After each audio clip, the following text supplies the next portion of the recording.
दोस्तों, swing chart master में आपका स्वागत है। आज का topic breakout based entry setup. Entry लेने से पहले, स्टॉक में एंट्री लेने से पहले क्या क्या देखना चाहिए। फर्स्ट, स्टॉक अप ट्रेंड में है या डाउन ट्रेंड में। अगर डाउन ट्रेंड में जो स्टॉक होगा उस पर एंट्री नहीं ले सकते। जो स्टॉक अप ट्रेंड में है उस स्टॉक में ही एंट्री लेने का सोचें। Swing stock, higher high stock, जैसा कि आप लोगों को स्क्रीन पर दिख रहा है, एक्सिस बैंक का स्टॉक है।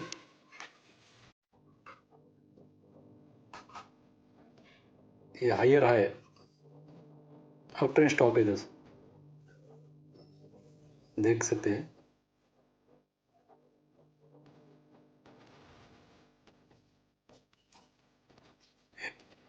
ये पहला है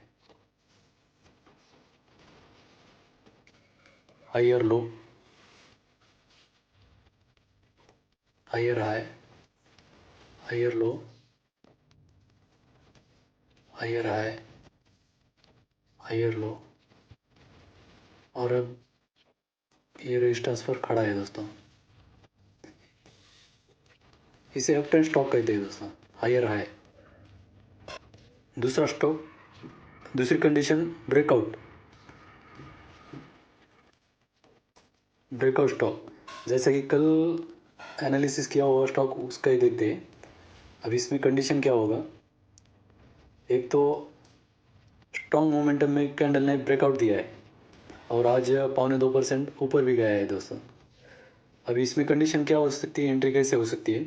एक तो इस कैंडल का हाई ब्रेक करके, हाई इस कैंडल के हाई के ऊपर 15 से 20 मिनट की कैंडल के ऊपर हो सकता है।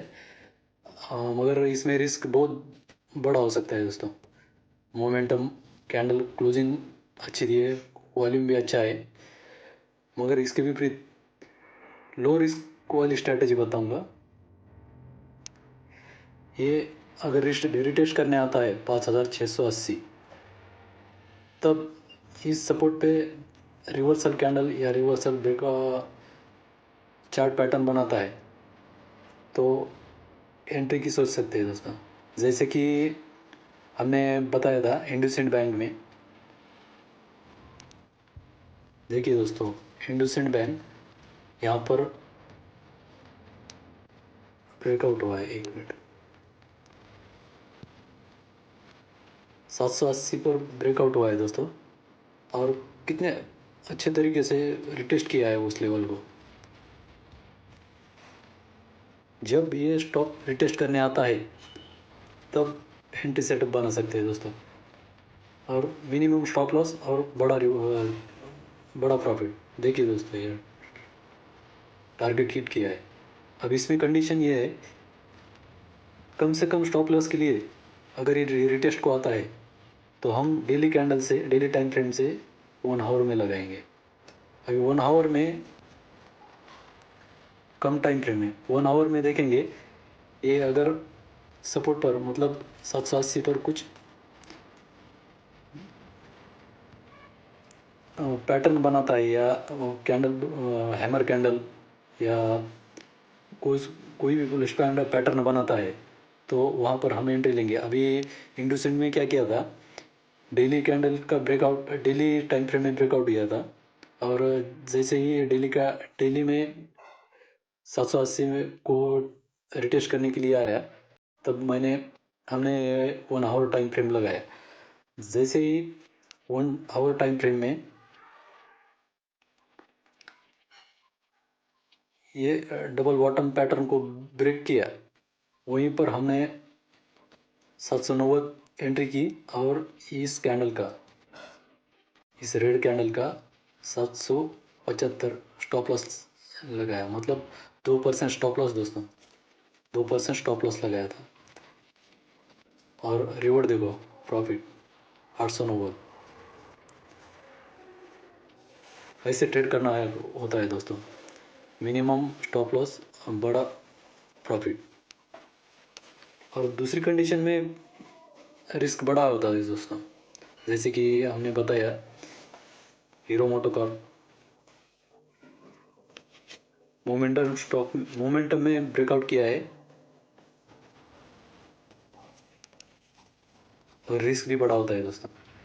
जब भी हम स्विंग ट्रेडिंग के लिए एंट्री एंट्री कंडीशन जब भी हम स्विंग ट्रेडिंग के लिए एंट्री करते हैं तो क्या क्या कंडीशन है। पहली बात तो हमको स्टॉक में एंट्री कब लेनी है, स्टॉक का ट्रेंड चेक करो। पहली बात तो स्टॉक का ट्रेंड चेक करो, वो हायर हाई अप ट्रेंड में होना चाहिए दोस्तों। अगर डाउन ट्रेंड है तो उस स्टॉक को अवॉइड करो दोस्तों। अगर अगर नए बिगिनर्स लोग ट्रेंड को समझ नहीं सकते तो उनका आसान तरीका है अप ट्रेंड या डाउन ट्रेंड समझने का। इसके लिए 20 EMA और 50 EMA लगाकर कंफर्मेशन कर सकते हैं दोस्तों, स्टॉक अप ट्रेंड है या डाउन ट्रेंड। उस पर जल्दी मैं एक वीडियो बनाऊंगा दोस्तों। स्टॉक के ब्रेकआउट के समय वॉल्यूम का अहम रोल होता है दोस्तों। ब्रेकआउट कंफर्म है या फेक है ये वॉल्यूम से ही पता चलता है। अगर स्ट्रॉन्ग वॉल्यूम के साथ स्टॉक रेजिस्टेंस को ब्रेकआउट करता है तो स्ट्रॉन्ग क्लोजिंग करता है तो ये सही ब्रेकआउट माना जाता है दोस्तों। तब वो स्टॉक में एंट्री दो प्रकार से कर सकते हैं। एक तो breakout candle high break confirmation, मगर इसमें स्टॉप लॉस बड़ा होता है जैसे कि हीरो मोटोकॉर्प में देखा था आपने। और दूसरी कंडीशन ब्रेकआउट रिटेस्ट पर एंट्री हमेशा सपोर्ट पर ही होनी चाहिए दोस्तों और सेल रेजिस्टेंस पर होना चाहिए।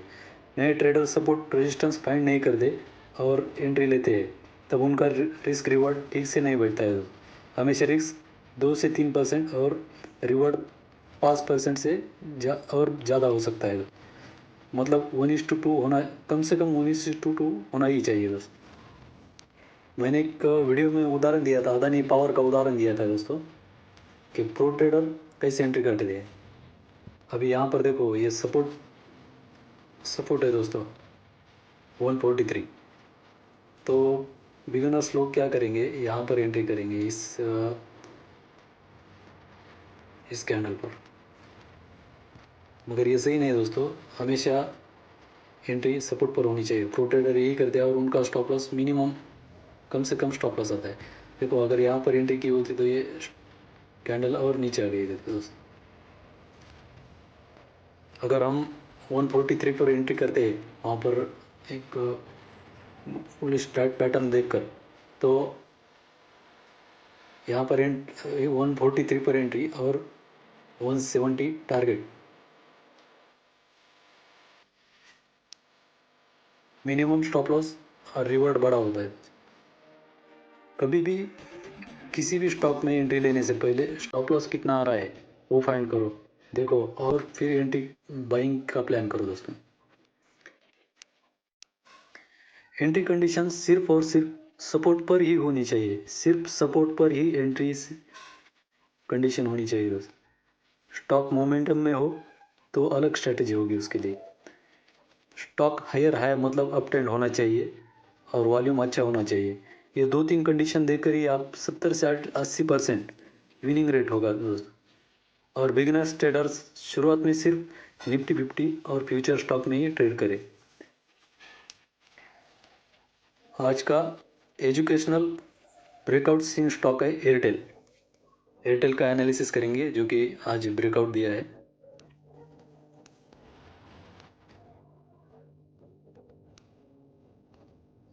यहाँ से ब्रेकआउट दिया है दोस्तों।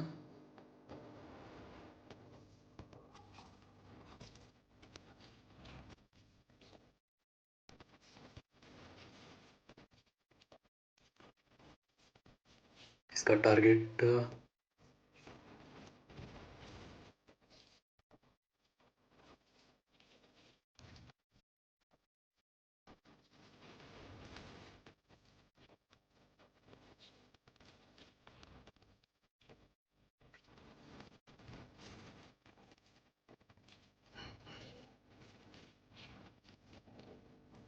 2230 का निकल कर आ रहा है दोस्तों।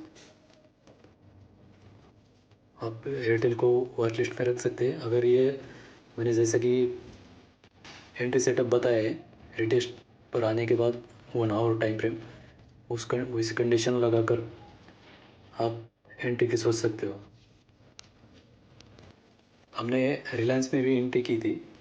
रिलायंस में 1430 पर एंट्री और हमारा टारगेट 1540-45 का है दोस्तों। जब भी टच करेगा एग्जिट करूँगा। आप इस स्टॉक को भी वॉच लिस्ट में रख सकते हो दोस्तों। बेल अच्छा ब्रेकआउट है, आप एजुकेशनल पर्पज़ के लिए वॉच लिस्ट में रख सकते हो। और ये वीडियो सिर्फ एजुकेशनल पर्पज़ बनाई गई है दोस्तों। इसमें कोई भी बाय और सेल रिकमेंडेशन नहीं है। बाय और सेल करने से पहले अपने फाइनेंशियल एडवर्टाइज़र से अवश्य सलाह लें।